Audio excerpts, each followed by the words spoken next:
Bonjour à toutes et à tous et bienvenue dans ce nouvel épisode du Petit Astronome. Notre système solaire est assez particulier puisqu'au-delà du fait qu'il s'y trouve une planète habitée, les planètes tournent autour d'une seule étoile. La majorité des systèmes stellaires dans l'univers sont binaires, c'est-à-dire qu'il y a deux étoiles qui se tournent autour. Parfois ça peut aller à 3, 4, voire même 5 étoiles, mais c'est plus rare. Seulement, des gens affirment que lors de la formation du système solaire, Jupiter aurait pu devenir une étoile et donc provoquer un système binaire. Nous l'avons échappé belle parce que si Jupiter était une étoile, nous ne serions pas là pour en parler. Mais sommes-nous réellement passés à deux doigts d'un système binaire ? Ou est-ce que tout ça est complètement faux ?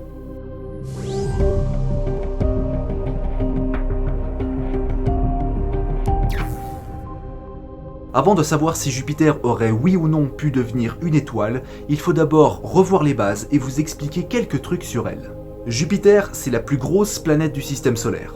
Elle domine les planètes telluriques et gazeuses. On a malheureusement tendance à catégoriser les planètes telluriques d'un côté et gazeuses de l'autre, en pensant qu'ils sont indissociables. Sauf que non, Jupiter c'est vraiment la boss des planètes. Elle domine tout le monde, et de très loin. Pour vous illustrer ça, comparons-la avec Neptune, la plus lointaine des planètes. Elle possède un diamètre d'un peu moins de 50 000 km pour une masse 17 fois supérieure à la Terre. En la mettant en face de notre planète, Neptune s'impose facilement, mais par rapport à Jupiter, elle se fait mettre KO en moins de 2. Jupiter possède un diamètre de presque 143 000 km à l'équateur, ce qui est quasiment 3 fois plus grand que celui de Neptune. Enfin, 2,88 pour être plus précis. Son volume est 24 fois supérieur à celle de Neptune. Alors, dit comme ça paraît trop gros comme chiffre, mais n'oubliez pas que quand on passe d'un diamètre, donc un segment, à un volume, on doit multiplier au cube. 2,88 fois 2,88 fois 2,88, ça fait 23,9. Il est donc possible de faire entrer quasiment 24 Neptunes similaires dans un volume apparent à celui de Jupiter. Et c'est encore plus saisissant si on la compare avec notre planète bleue. On dit souvent que la grande tache rouge, cette tempête visible dans la haute atmosphère de Jupiter, est capable d'absorber la Terre entière tant elle est gigantesque. C'est vrai, mais on peut aller encore plus loin.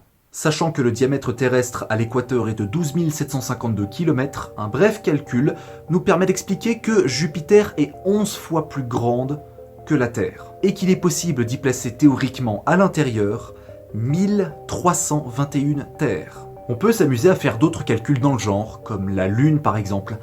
On peut y placer 69 700 lunes à l'intérieur de Jupiter, si on le pouvait et si on le voulait. Ces infos n'amènent pas à grand chose à part expliquer le fait que Jupiter mérite amplement son surnom de monstre du système solaire.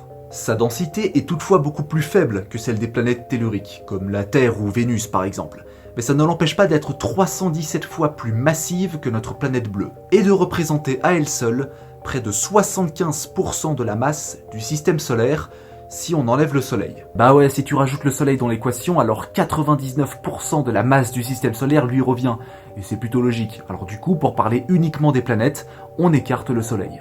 Jupiter est tellement grande qu'on s'est souvent demandé si la planète avait une chance ou non de se transformer en étoile lors de la formation du système solaire il y a 4,5 milliards d'années. La principale condition pour qu'une étoile se forme et brille d'elle-même, c'est le processus de la fusion thermonucléaire. C'est un nom un peu pompeux, mais en fait c'est facile à simplifier. La fusion thermonucléaire, c'est l'action de noyaux atomiques du même élément chimique qui s'associent pour former un élément plus lourd. Lors de ce processus, une réaction nucléaire se provoque et dégage une quantité phénoménale d'énergie. La plupart du temps, les étoiles associent les atomes d'hydrogène, 4 pour être précis, pour former un atome d'hélium.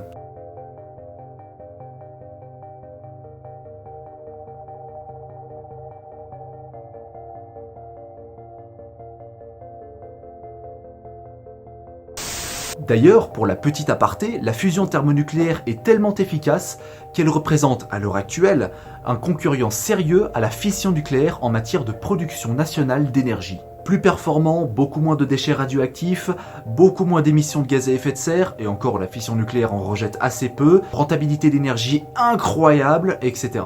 Bon, c'est pas parfait non plus, mais c'est ce qu'on a de plus prometteur. C'est d'ailleurs pour ça qu'au sud de la France se trouve l'ITER, un réacteur expérimental émanant d'une collaboration entre une trentaine de pays, destiné à reproduire ce qu'il se passe au cœur d'une étoile.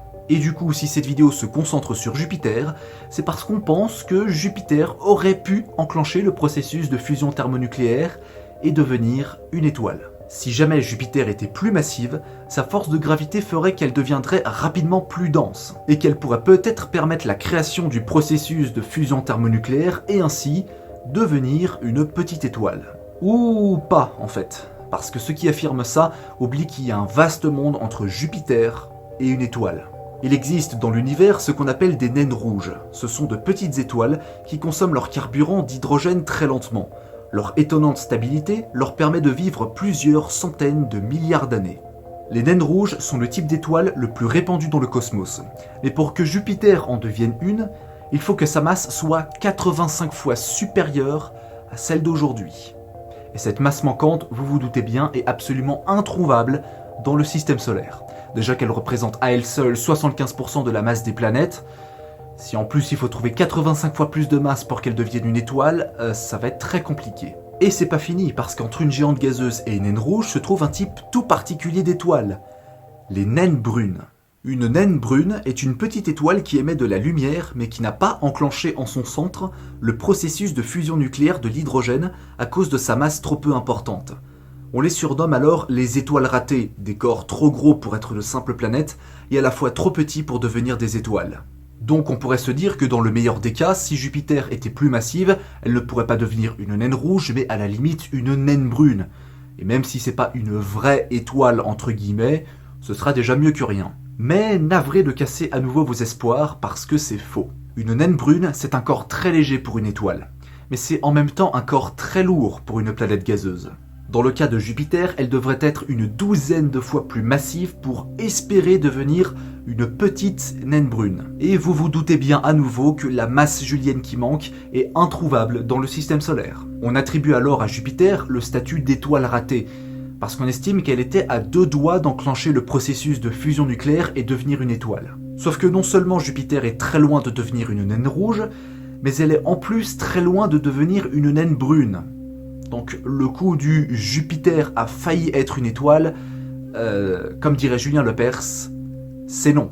A noter que dans le plus optimiste des cas, une naine rouge est en moyenne 10 fois plus petite que le Soleil et des centaines de fois moins massive. Donc on serait très loin des 2 soleils similaires qui se tournent autour, comme dans les films de science-fiction. Si jamais le système solaire était binaire et que lors de sa formation le disque protoplanétaire était suffisamment massif pour permettre la création d'une deuxième étoile, nous ne serions pas là pour en parler. La Terre n'aurait peut-être jamais pu accueillir la vie.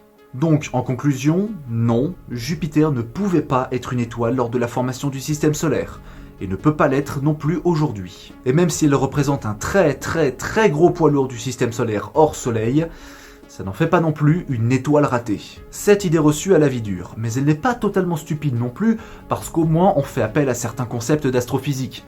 C'est pas des idées reçues à la con ou des théories du complot complètement improbables.